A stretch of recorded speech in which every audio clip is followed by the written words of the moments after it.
Should I do my Mike McCarthy imitation? Get down, Sam, get down. What are you running the ball for? We're about to go to the Super Bowl. All you got to do is follow on the ball. What are you doing? Why are you running? Zakk and Jack live from Dallas, Super Bowl 45 week, Fox Sports Radio, and joining us. You know, I found a couple of guys that are working as early as us, Jack. There aren't many, but yeah, they're hard to find them. But how'd you pull them in?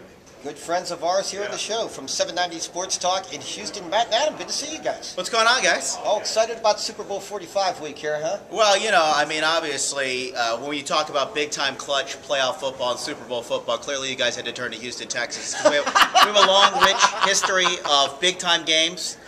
Big-time championship clutch moments. So I was there to bring us on. You hosted the Super Bowl. It's an anniversary of one of So those. did Jacksonville. Oh, that's true, too. Yeah. Can you guys sing the Houston Oilers song? Remember the old Houston has the Oilers, the greatest football team.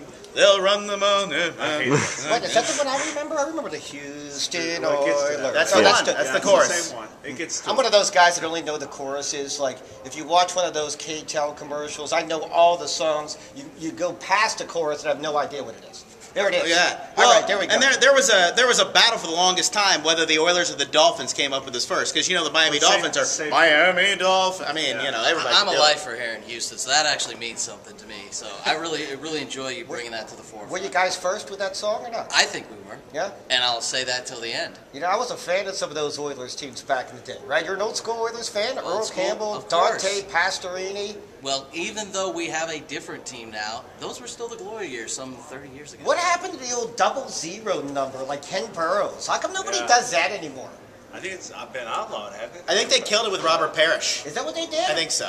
You know what? I mean, with all the single-digit numbers now being cool in college football and in pro football, I would think, you know, pull out the 00. That was neat to see. That's the only guy I remember, really, in the NFL with the 00. Am I missing anybody? Jim Otto. Well, how could I miss him? That's a great call, too. Well, you got like all the, you know, with all the numbers, teams like the Cowboys and the Packers retire, pretty soon you're going to have to go to a 00. You know, pretty soon you're going to have to create some more numbers. 3.5. Yeah. Houston go out should there, be fraction. I think Houston that's, will be fine. They got plenty left. That's all you need to do, though, is confuse Ed Hockley and the rest of the refs. They got to get the numbers right. He said, what? I was holding on 7.5. Yeah, that's all you need. It's Matt and Adam joining us from Sports Talk 790. Well, I bring the song up because I got to play down there a few times before they moved, and I spent the majority of my day on my back, if I remember correctly. So was the Dome the worst playing surface you ever played on? Oh, it was horrible. It absolutely was. Well, no, it wasn't the worst though. Philadelphia in those days was absolutely the worst, but Houston was right there. Sorry guys, but it was bad.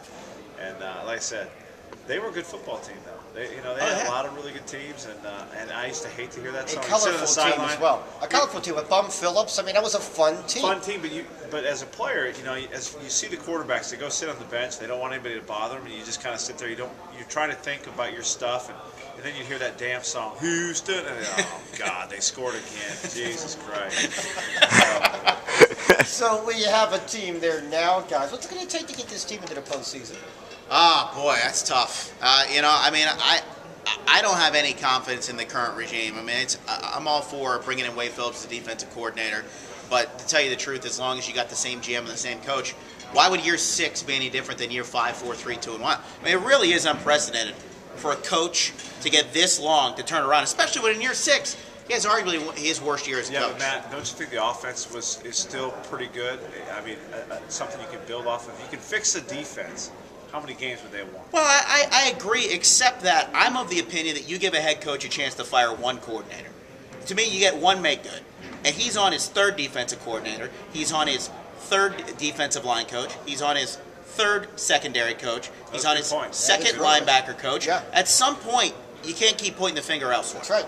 That's like Brian Billiken in Baltimore. Eventually ran out of quarterbacks, right? Yeah. And in this case, a head coach, you know, coordinators, I think that's a great point. Yeah. I mean, how many chances do you get when you say, this is my guy? No, wait, I'm sorry, this is my guy. I've got to defend quarterbacks. Gary Kubiak was a quarterback, so I've got to defend him. Come on, you know where I sit, right? The one thing I have to say about all that, why is the assumption that if you get rid of Kubiak, the offense automatically is going to get worse? Can't a new head coach bring in a new offensive coordinator who sees Arian Foster, Andre Johnson, Owen Daniels, the line, Matt Schaub, and maybe I can win with these guys too. One of the things that I think it kind of runs in the NFL in some organizations is that if you make changes, you're always starting over. And some organizations, I think, feel like, especially on offense, if you continually change coordinators and you continually change what you're doing, your players are constantly having to redo what they know. And there's always that I want to keep my guys doing the things that they know and have them get more involved in the game by having a system that they know. Do you think recently though maybe that's changed? You see the Falcons. They blow out. Petrino quits on the team. Mike Smith, rookie head coach, comes in. Rookie quarterback, 11-5 first year in the playoffs. Ravens did the same thing with a rookie quarterback and Joe Flacco. St. Louis one game away from winning the division. Yeah, right? second year. I don't think it's not one of those things that you can be right or wrong on. I mean, the reality is, if the Texans had made a change at the top, if they had changed their whole organization, would it have hurt this team? I don't know. I'm not sure you can say that, but I do know that some teams have a philosophy that they want to keep continuity within their team. And I'm not saying it's right. I'm just saying it's kind of one of those things in the NFL where some teams, no, if you're not winning, you're gone. Other teams say, you know what, we hired this guy because we thought he was a good coach. And we're going to give him every chance he can have to make this thing work. But I'm not saying it's the right answer. I'm just saying there's that philosophy. The other concern that people have down in Houston is that they've already kind of laid the groundwork for the next head coach by bringing in Wade Phillips. If they get off to an 0-4 start or a 1-4 start, you have the guy on the staff. This year, when they went through the 5-game losing streak, there's nobody on staff. You could have fired Gary Kubiak and thought you could bring somebody in, but you didn't have anyone with barely even any coordinating experience on the staff other than Ray Rhodes, who's got a heart condition and couldn't handle the stress of it. Right now, I mean, I'd be really concerned that you get off to a bad start or you just have another 8-8 or 7-9 season and they say, well, let's give Wade Phillips a shot. Not to say that Wade Phillips hasn't won to some extent everywhere he's been, but that would be such a lukewarm hire. I think you'd really be taking off the fan base. Adam, how are the fans with Gary Kubiak staying? How's that whole thing going as far as the perception in the public? Were people okay with him staying and Wade Phillips coming in? They're fine with Wade Phillips coming in, but the idea is, like Matt's been saying, where's the urgency? Where's the desire to win? It's only your 10th year. You had 5 years with the same coach. He came in year 1, you were 6-10. 4 years later, you're 6-10. You started, you were last place in the division. 4 years later, you're still last place in the division. How can the ownership group look at anything else? They have better players, and they're not winning anymore. I think the fans are they're way more to the edge of this. They're absolutely ready for a change. They'll accept the fact that they changed defensive coordinators. Do you think if the collective bargaining situation wasn't occurring right now, that they would have actually made the move at the top? I think that's always been a consideration, but the owner did that to himself. He didn't have to give an extension. I don't understand why NFL coaches can't be lame ducks. I didn't understand it with the situations that happened for this season. Last year would have been the final year of the original 5-year deal that Gary Kubiak signed, but coming off the only winning season that he's ever had, he gave him 2 more years that took him into that lockout phase. The contract would have ended right now, would have been over at the end of the season. Well, I think the reason that owners do that is because coaches have a hard time keeping their coaches if they only have 1 year left. Look at what happened. He's had a hard time keeping his coaches no matter what. I'm saying in Tennessee, when Jeff Fisher was going to be a lame duck this year, coaches start to leave because they're afraid that they're going to be out of a job in a year. So they try to grab something now. Well, Fisher actually had